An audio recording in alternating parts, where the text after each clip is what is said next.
Olá pessoal, bom dia, paz do Senhor para vocês. Aline aqui de novo. Hoje nós vamos dar continuidade à leitura do Evangelho de Lucas, no capítulo 12. Eu tô um dia atrasada, ontem não foi possível gravar. Eu li o capítulo, né? Terminei meus estudos hoje de manhã, mas não foi possível gravar, tá? Eu tive que dar uma descansada ontem, que eu ainda estou oficialmente me recuperando da minha cirurgia. Então, ontem foi assim, um recesso. Mas tá tudo bem. Então, hoje nós continuamos com o capítulo 12. Se Deus permitir que tudo der certo, eu consigo fazer o capítulo 13 também, e daí fica tudo em dia, tá? No capítulo 12, ele tá ensinando, tem uma multidão, ele tá ensinando os discípulos. Primeiro ele vai falar aos discípulos primeiro, né? E ele tinha vindo, lembra no capítulo 11, a gente terminou o capítulo com ele jantando na casa de uns fariseus, né, dos fariseus, e colocando, assim, realmente confrontando, né, quanto à questão da hipocrisia, né, deles dificultarem a fé das pessoas, seguir a Deus e crer em Deus, né, fazer disso tudo, assim, tão carregado de regras, né, enquanto eles mesmos não estavam preocupados com a questão da justiça, de ajudar o próximo, eles queriam servir a si mesmos, né. Então Jesus aponta para aquilo ali e, ele vai continuar falando sobre isso no capítulo 12. Eu peço a Deus que esteja conosco neste momento e que nos dê sabedoria para entender, que abra os nossos ouvidos, né, e nos abençoe a cada um que estiver ouvindo, e que o seu Espírito Santo esteja conosco, leia conosco e nos prepare, nos torne receptivos à palavra de Deus e aos ensinamentos de Jesus. Eu entrego este momento e cada um de nós que estiver lendo ao nosso Pai, nas suas mãos e para a sua sabedoria, para a sua glória, que ele nos torne bons discípulos e cristãos que vivam de uma maneira que honre a Deus. Em nome de Jesus eu oro e agradeço. Amém. Então vamos lá.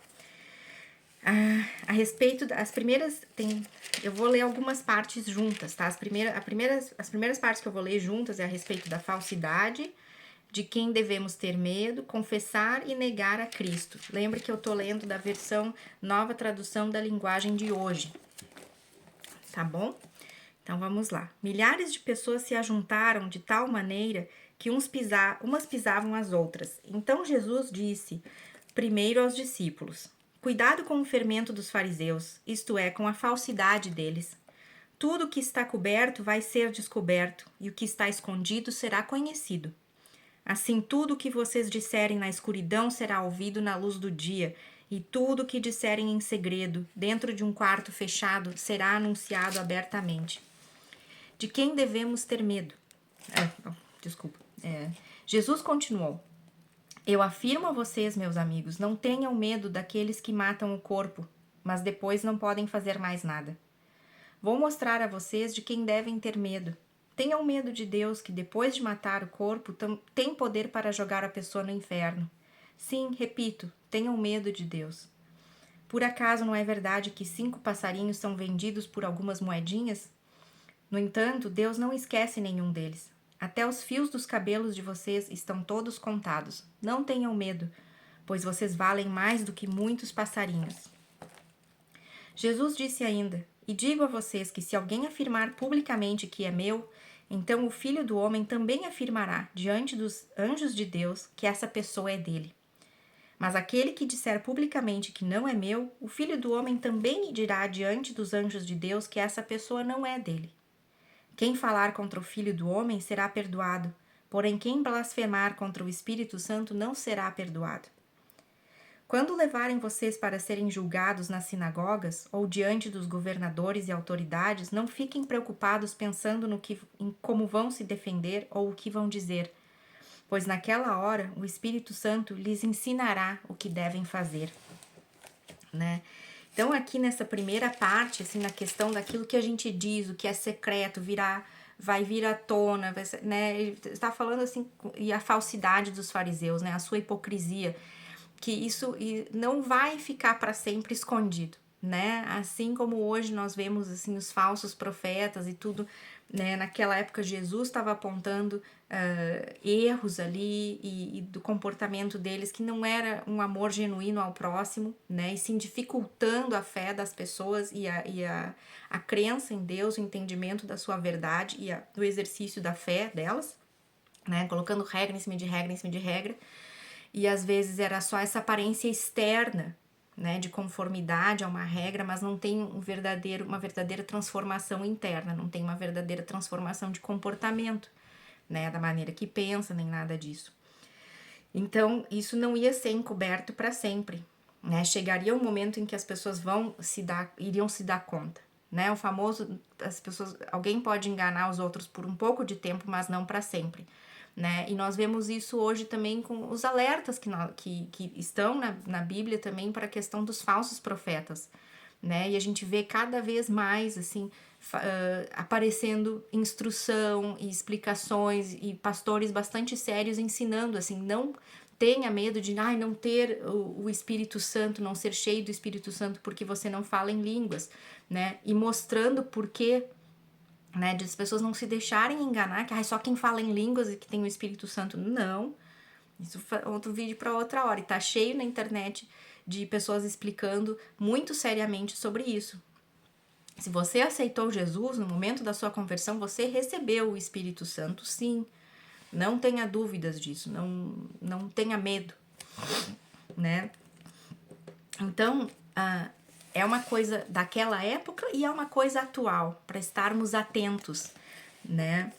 E então, de quem devemos ter medo também, né? O corpo é finito aqui, né? E mesmo assim, depois com a ressurreição, tem a esperança da ressurreição e tudo. Então, não é uma coisa pra gente se preocupar. A nossa preocupação real, né? Deve ser assim, puxa vida, eu vou viver pro resto da eternidade apartado de Deus? Essa é a preocupação real, né? Ter medo daquele que pode afastar de você. E juntamente com isso, né, do confessar e negar a Cristo e a blasfêmia do Espírito contra o Espírito Santo, né? A blasfêmia contra o Espírito Santo é aquele, como sendo assim, deixa eu dar uma lidinha, um pecado imperdoável, né? Quer dizer, a negação, né, a rejeição deliberada e contínua, né, do Espírito Santo, né, do trabalho do Espírito Santo e de Deus mesmo, né? Então a rejeição deliberada, consciente e contínua do trabalho do Espírito Santo e de Deus, né? Então, quando essa blasfêmia, né, o que Deus vai poder fazer assim? Se você não quer viver com ele, então você realmente não vai viver com ele, né? Pela eternidade, ele não vai forçar isso, né? Mas né, a opção que a gente pode fazer, a outra opção não é muito boa, né? Então, assim, como será que nós estamos vivendo, né? E será que isso mostra a nossa verdadeira fé? Tem um documentário muito bonito no YouTube que se chama A Fé Não Fingida. É muito bonito, muito bonito. Eu recomendo, tá? São pessoas dando seus testemunhos, assim, de igrejas diferentes, denominações diferentes, pessoas que estudam mais, assim, na parte de teologia e tudo. E é um filme realmente muito bonito. Muito, muito bonito.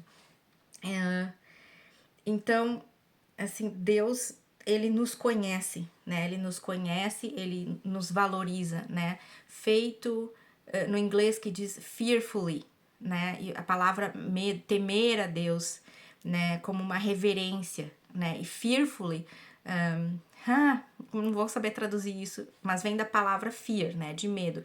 E wonderfully, maravilhosamente feitos.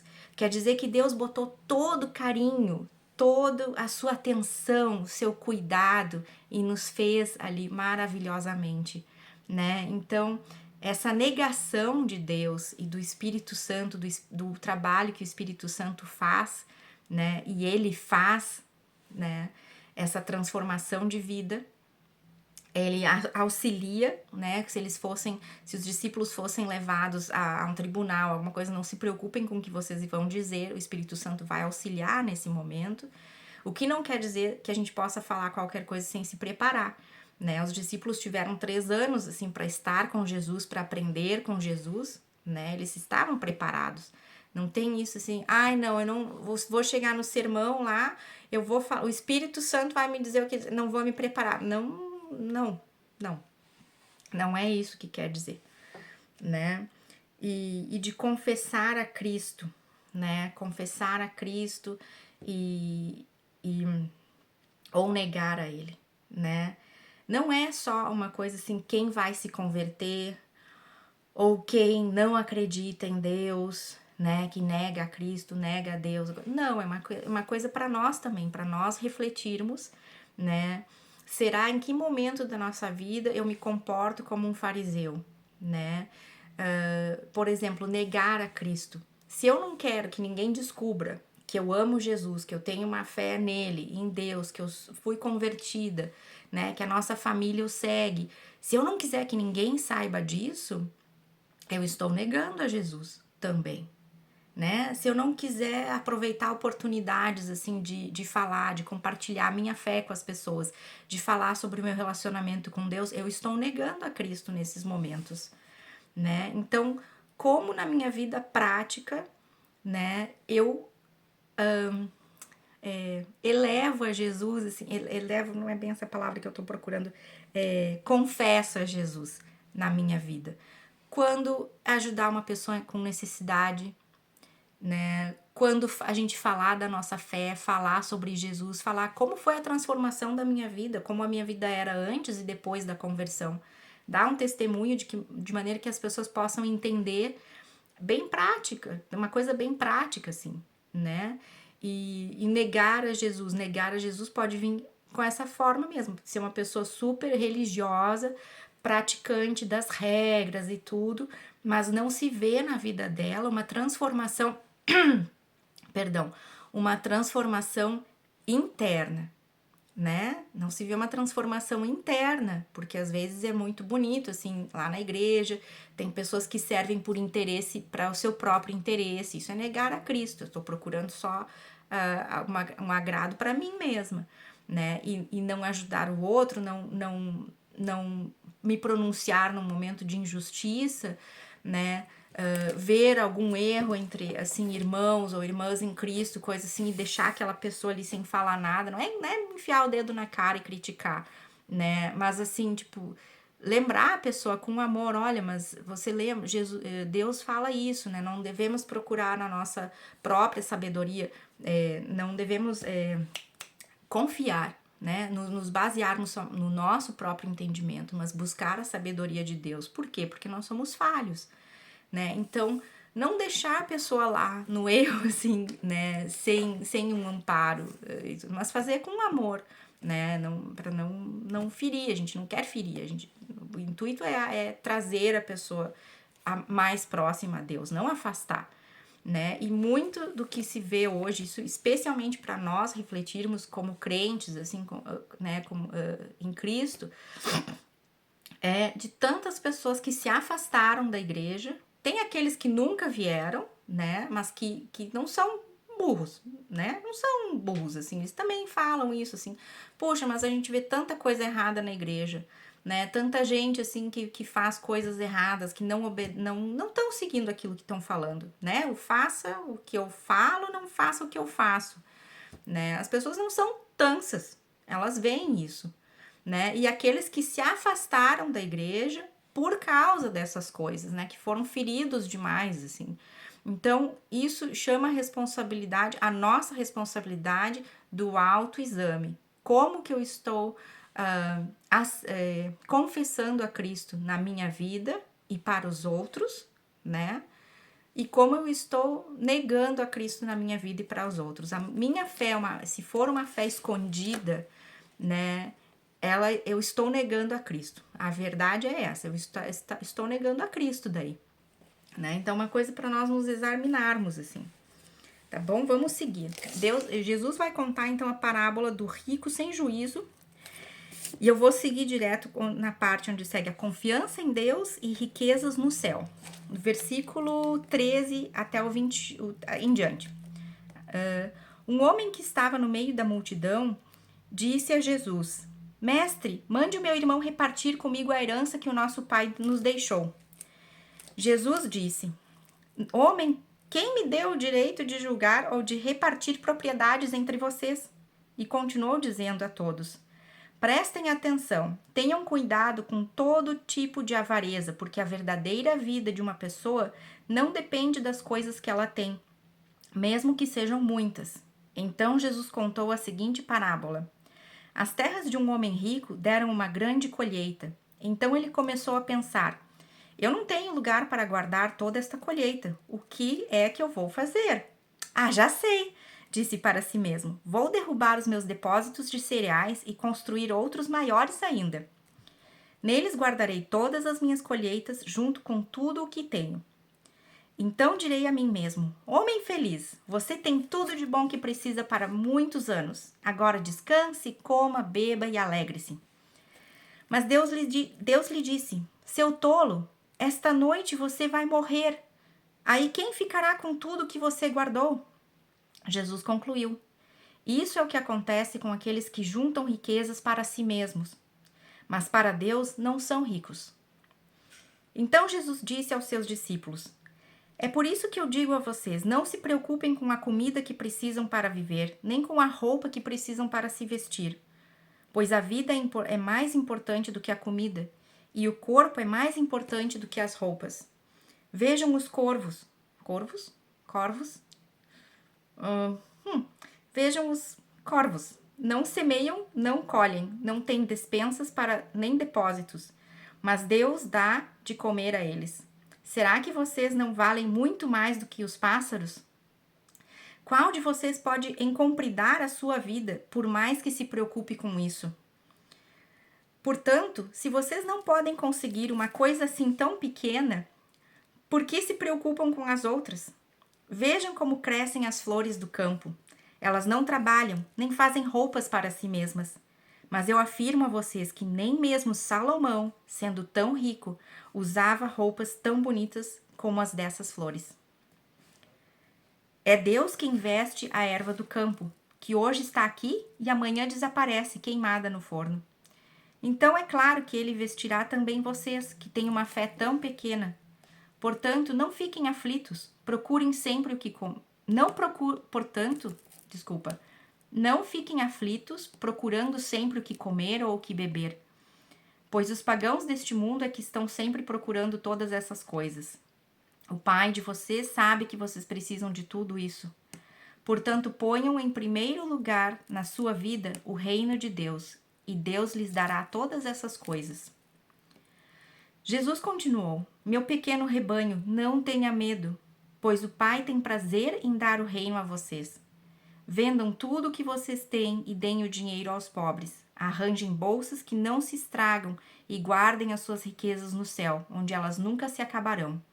Porque lá os ladrões não podem roubá-las e as traças não podem destruí-las, pois onde estiverem as suas riquezas, aí estará o coração de vocês. Né? Então aqui, assim, Jesus, os profetas naquela época eles podiam ter esse direito assim de dar, né, no caso da pessoa perguntando ali para dividir, manda meu irmão dividir ali comigo a herança, né? Eles poderiam, mas Jesus, não era o papel que Jesus estava fazendo aqui, né? Então Jesus está nos chamando a atenção, todas essas partes aqui, o rico sem juízo, a confiança em Deus e as riquezas no céu. Deus está nos mostrando a questão da avareza, né? De não ficar preocupados o tempo todo, juntar só coisa assim para mim, e juntar mais dinheiro, né? E que, né? Isso eu já falei, assim, colocar o reino de Deus antes na nossa vida, que Deus nos dará essas coisas, né? Ele proverá e tudo aquilo das decisões que eu tomo, o caminho que vai tomar na minha vida, seja profissional, seja minha vida em família, todas as coisas simples, quando a gente acorda, entregar o nosso dia, né? Isso, orar a Deus, é procurar o reino de Deus, a vontade dele, né? Pedir que ele nos dê a sua sabedoria, que o Espírito Santo esteja conosco aquele dia. Tipo, o Espírito Santo, bom dia, o que nós vamos fazer hoje? Né? Será que eu vou poder, me mostra quem que eu posso atender? Será que eu posso ser a resposta de oração para alguém?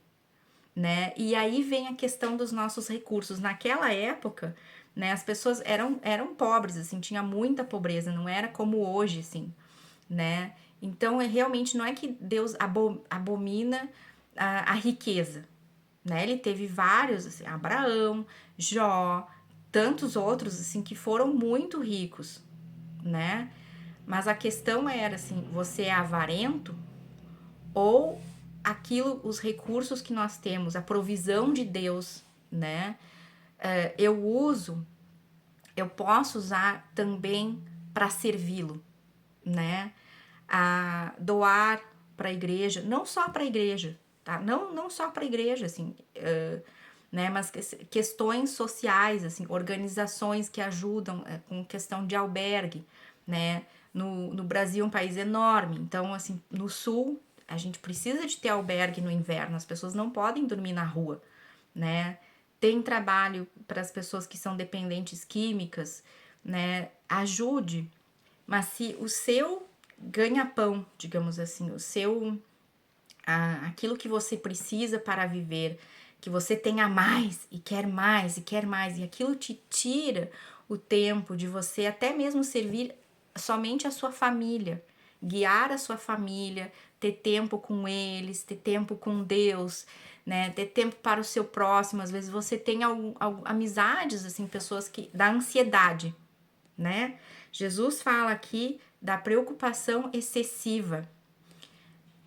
E eu acho engraçado, assim, porque ele fala, né, que vocês podem compridar 1 hora do seu dia por se preocupar tanto com as coisas, né? Se vocês não conseguem fazer uma coisa tão simples, para ele é simples. Se ele quisesse, ele compridava a nossa vida por mais 1 hora. Ele tem o domínio de tudo, domínio do tempo, de tudo, né? Para ele é uma coisa simples, mas para nós a gente não tem esse dom, esse poder, né? Então, quanto mais, se Deus pode fazer isso, por que ele não nos daria o alimento que nós necessitamos, né?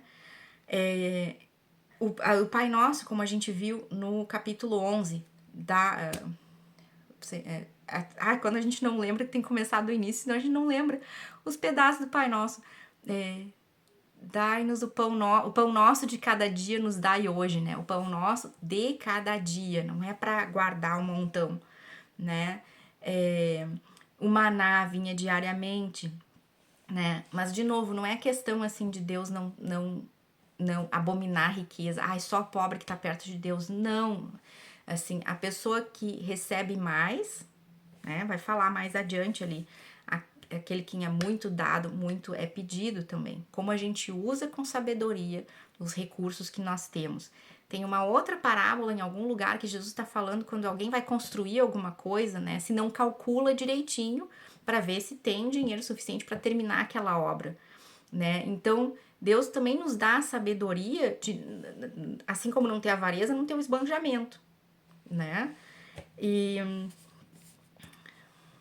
Mas isso, assim, então, para nós Deus provê essas coisas, Ele sabe do que nós precisamos. Agora, o que Ele está nos garantindo é aquela provisão do que nós necessitamos, não necessariamente aquilo que nós queremos ou desejamos. Ai, Senhor, orar, né? Orar como assim, ai, Senhor, me dá aquela promoção, eu quero ganhar mais porque eu quero trocar o meu carro, né? Essas coisas, prosperidade, prosperidade, prosperidade. Gente, isso não é orar de acordo com o reino de Deus, né? Ainda mais se for uma coisa que pode te afastar dele.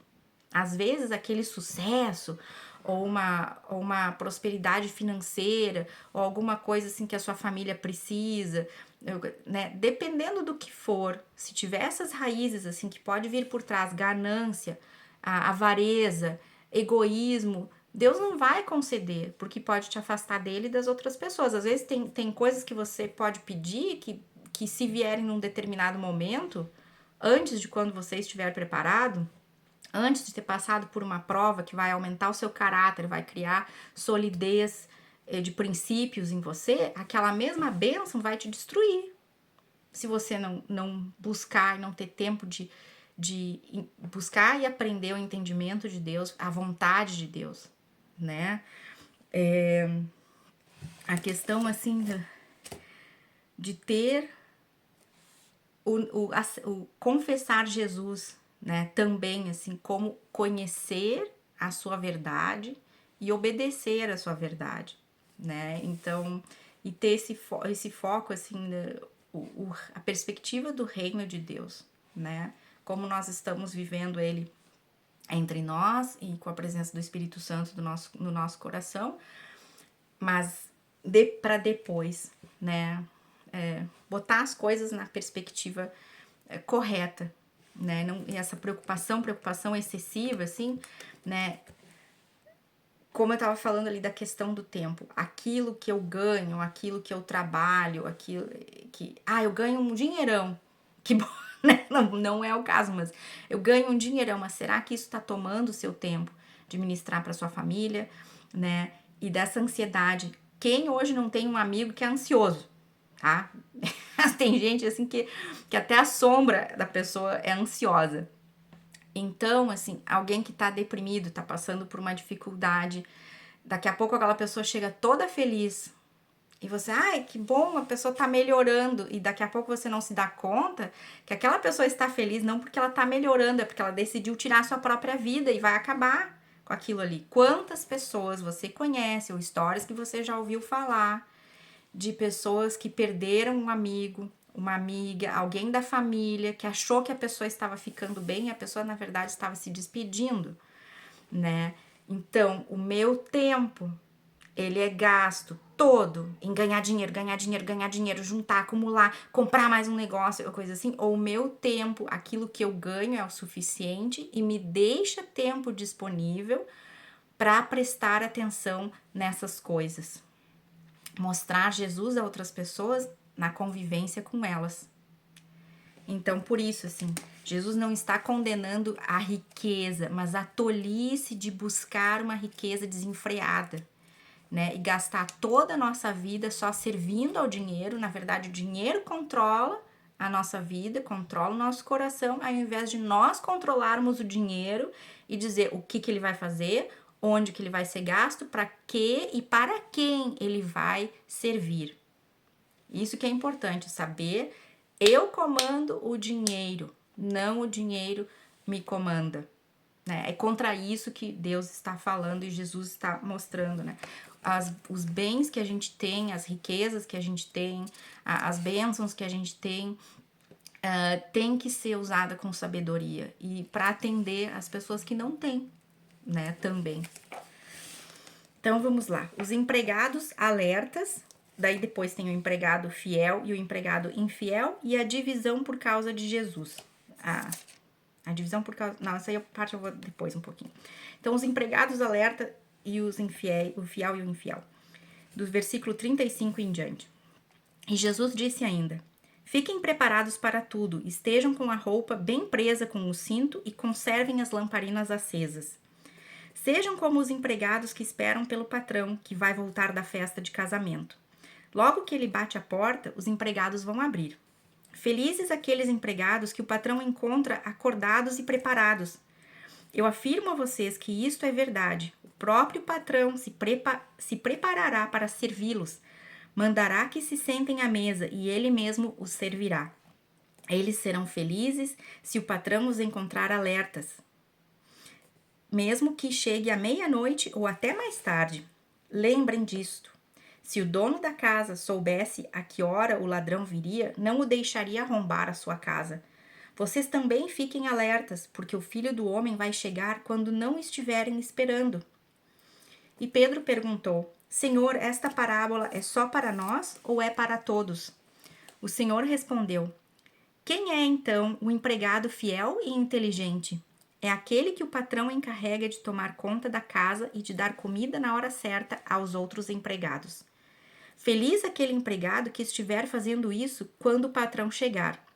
Eu afirmo a vocês que, de fato, o patrão vai colocá-lo como encarregado de toda a sua propriedade. Mas imaginem o que acontecerá se aquele empregado pensar que o seu patrão está demorando muito para voltar. E imaginem que esse empregado comece a bater nos outros empregados e empregadas, e a comer e a beber até ficar bêbado.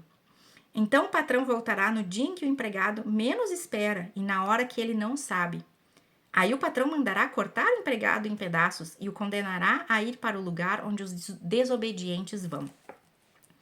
O empregado que sabe qual é a vontade do patrão, mas não se prepara e não faz o que ele quer, será castigado com muitas chicotadas.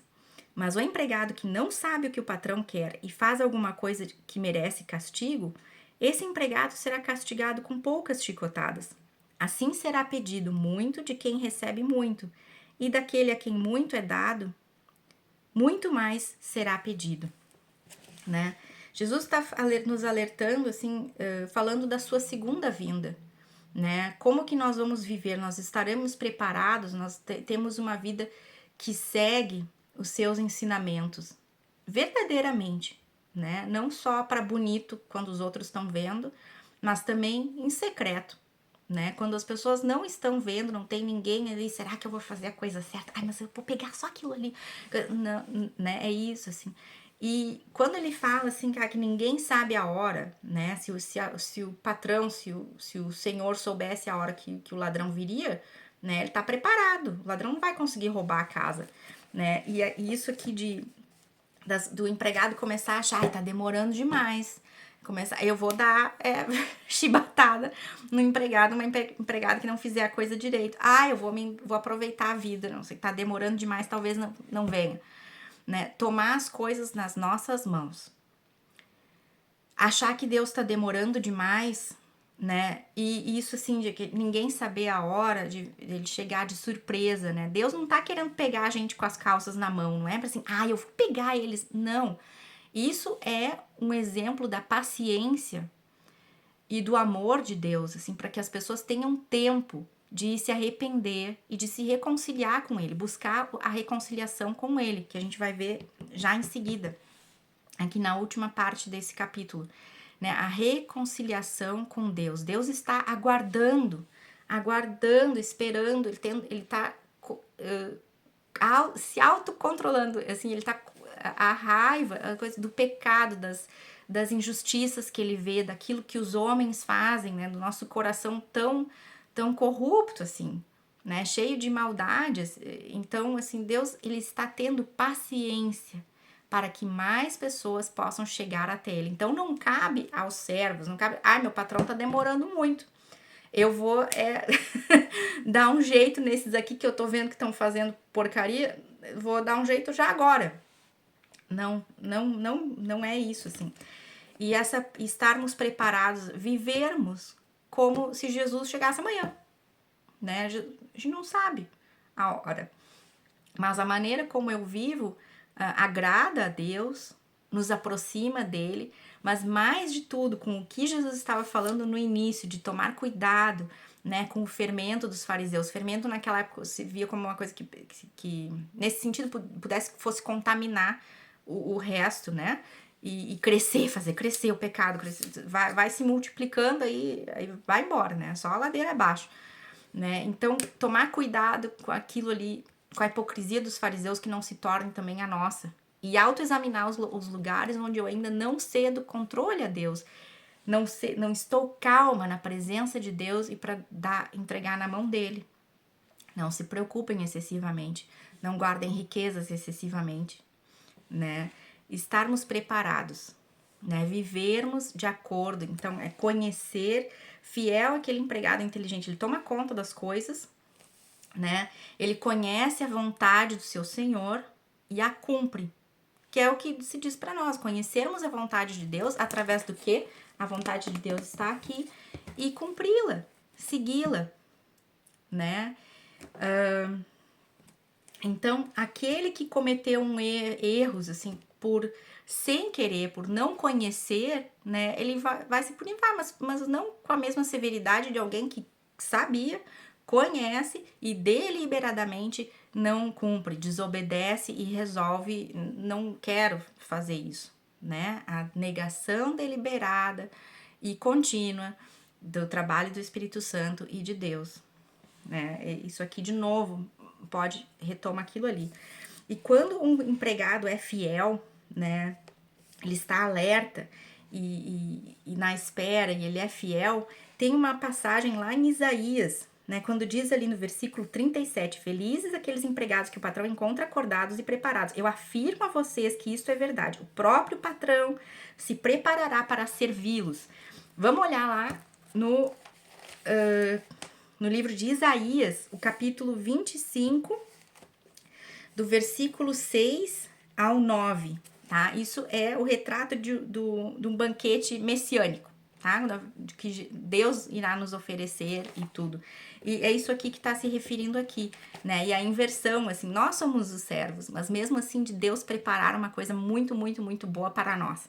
Então, vou ler rapidinho aqui. Isaías, capítulo 25, do versículo 6 ao 9. No Monte Sião, o Senhor Todo-Poderoso vai dar um banquete para todos os povos do mundo. Nele haverá as melhores comidas e os vinhos mais finos.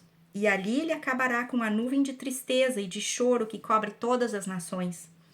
O Senhor Deus acabará para sempre com a morte. Ele enxugará as lágrimas dos olhos de todos e fará desaparecer do mundo inteiro a vergonha que o seu povo está passando. O Senhor falou. Naquele dia todos dirão: Ele é o nosso Deus, nós pusemos a nossa esperança nele e ele nos salvou. Ele é o Senhor e nós confiamos nele. Vamos cantar e nos alegrar porque ele nos socorreu. Banquete para todos os povos do mundo, né? A recompensa, o servo alerta, feliz é o servo alerta que está preparado para a chegada do Senhor, porque nós vamos ser recompensados. O Senhor vai vai nos servir, vai recompensar, né? Então, mesmo assim, fazer as coisas assim de acordo com a vontade dele, com alegria, e não só porque vai vir coisa boa depois, mas porque assim como nós fomos salvos e nós fomos criados à imagem dele, a imagem e semelhança dele, tão maravilhosamente, como diz lá no Salmo 139, a pessoa que está no nosso lado também foi criada daquela maneira. Deus, já falei isso antes, Deus, Senhor, me empresta os teus olhos. Me empresta os teus olhos para olhar para quem estiver do meu lado, crente ou não crente.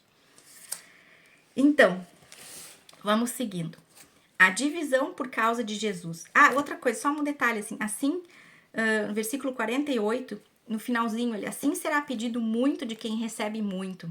E daquele a quem muito é dado, muito mais será pedido, né? Então, veja também, assim, aqueles dons que Deus lhe deu, né? Às vezes, dom de servir, dom de exortar, dom de ter discernimento, de ensinar, né? Se Deus lhe deu um dom, assim, use-o, né? Não é só para você, não é só para... eu sou um ótimo palestrante, cheio do dinheiro, assim, mas não falou nunca sobre... É um crente, mas não falou nunca do reino de Deus às pessoas, né? Usarmos os nossos dons, não é só questão do dinheiro, assim, mas tudo aquilo de dom, de coisas boas que Deus nos deu a facilidade de fazer e de conhecer. Como que isso pode ser retribuído ao meu próximo? A divisão por causa de Jesus, do versículo 49 ao 53. Jesus continuou: Eu vim para pôr fogo na terra, e como eu gostaria que ele já estivesse aceso. Tenho de receber um batismo, e como estou aflito até que isso aconteça. Vocês pensam que eu vim trazer paz ao mundo? Pois eu afirmo a vocês que não vim trazer paz, mas divisão. Porque daqui em diante, uma família de 5 pessoas ficará dividida. 3 contra 2 e 2 contra 3. Os pais vão ficar contra os filhos e os filhos contra os pais. As mães vão ficar contra as filhas e as filhas contra as mães. As sogras vão ficar contra as noras e as noras contra as sogras. Né? Desculpa, eu dei uma risadinha ali eu vim para pôr fogo na terra e como eu gostaria que ele já estivesse aceso. Porque às vezes Jesus tem umas coisas que ele fala assim, que ele parece bem... Ele é engraçado, assim, parece que Jesus tem senso de humor, assim. E eu fico imaginando de tudo que ele viu, ao ponto que ele chegou assim, de dizer, eu tenho que me controlar, eu tenho que me controlar, eu tenho que me controlar, porque eu tenho que ir pra cruz ainda, tenho que fazer isso, né? Não perder o foco, assim, né? Da vontade que ele tinha, assim, o zelo pela casa de seu pai, né? E o amor dele, e de ver as pessoas em sofrimento e tudo, e ele saber que ele tem uma missão maior ainda, que essas pessoas vão ser redimidas, vão ser salvas, vão ser curadas e tudo, mas que ele tem que seguir aquela missão maior também, né? Então ele já desejaria que já estivesse aceso, mas o fogo do juízo, né? Mas ele ainda tem que passar por esse batismo. Esse batismo que ele está se referindo aqui é o batismo da cruz, é aquele sacrifício na cruz que ele vai fazer, né? E de trazer divisão, né? Ele não veio para trazer a paz, ele é o príncipe da paz, mas é aquela paz celestial, não a paz baseada aqui nas coisas desse mundo. Ter confiança num governo que vai ser pacífico, vai acabar com a violência, vai acabar com a insegurança, ou coisas do tipo, né? Às vezes é uma paz temporária, daqui a pouco muda de governo, muda tudo de novo, né? Confiar em muitas das nossas riquezas, achar que só dali vem a nossa segurança, como o rico sem juízo, assim, né? Tipo, você confia em tudo que você tem seguro para isso, tem seguro para aquilo, tem investimento, não sei o que, daí Deus vira, você vai morrer amanhã. Quem vai ficar com tudo isso? Você usou para um bom uso, né? Então, isso dessa paz, uma coisa é a paz do reino de Deus, outra coisa é a paz do mundo. Aqui Jesus não veio para reforçar isso aí, não, ele veio para dividir mesmo, né? E a questão da divisão entre as famílias, assim, que em aceitá-lo e seguirmos a nossa fé com ele, vai ter divisão, né? A minha família, nem toda ela é crente. A família do meu marido, né, raiz protestante, assim, tem denominações diferentes lá, mas ao menos todo mundo é protestante, né? A minha família no Brasil, nem todo mundo. Tem uma tia que ela é batista, o resto ainda é católico, ou vai em centro espírita, ou faz simpatia disso, daquilo. Não sei ainda se tinha lá que em Umbanda, Candomblé, não sei qual que ela ia. Assim, recebia pombagira, né, essas coisas assim. Então, não sei o nome certo de qual que tá aí, dessa religião, mas... então, vai trazer divisão, né, porque não tem como. Assim, né? Não, tem pessoas que dá para conviver pacificamente e tudo, mas tem outras que não, né? Quando a coisa pode ser mais tóxica ou coisa assim, que não segue a Jesus, você tem que escolher, né? O que Jesus diz, assim, a família espiritual, a nossa família espiritual, assim, a nossa devoção a ele vem acima até da nossa família de sangue, vem acima. É isso que ele tá mostrando aqui.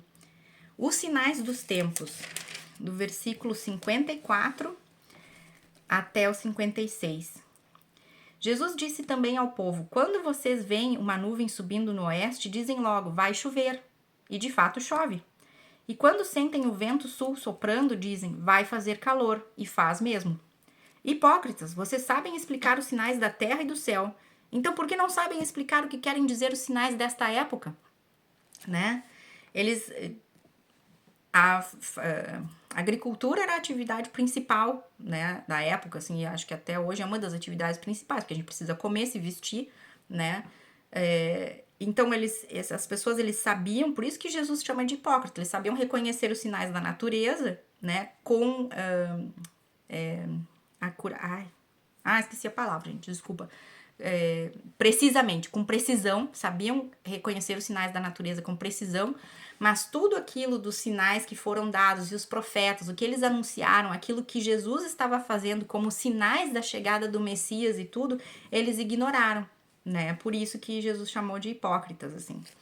Então, de termos tudo que nós vemos hoje na mídia, questão de entretenimento, principalmente na área musical, assim, né?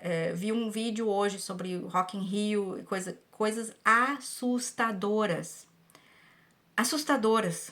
Assim, não é só uma questão de uma letra um pouco mais assim, com palavrão ou coisa assim. Não, são propriamente, assim, rituais sendo executados no palco. Rituais satânicos, eu digo, né? Então, quais são os sinais dos tempos? Quais são os sinais? Será que nós vamos ser que nem estes hipócritas que a gente sabe dizer tudo assim da natureza, vai acontecer isso, coisa climática, não sei o quê, mas a gente ignora abertamente, deliberadamente os sinais dos tempos na questão da chegada de Jesus Cristo? A paz com o inimigo, do versículo 57 ao 59. E Jesus terminou dizendo: Por que é que vocês mesmos não decidem qual é a maneira certa de agir? Se alguém fizer uma acusação contra você e levá-la ao tribunal, faça o possível para resolver a questão enquanto ainda está no caminho com essa pessoa. Isso para que ela não o leve ao juiz. O juiz o entregue ao guarda e o guarda ponha você na cadeia. Eu lhe afirmo que você não sairá de lá enquanto não pagar a multa toda. Nós temos tempo ainda para nos reconciliarmos com Deus. Vai chegar um momento onde será tarde demais.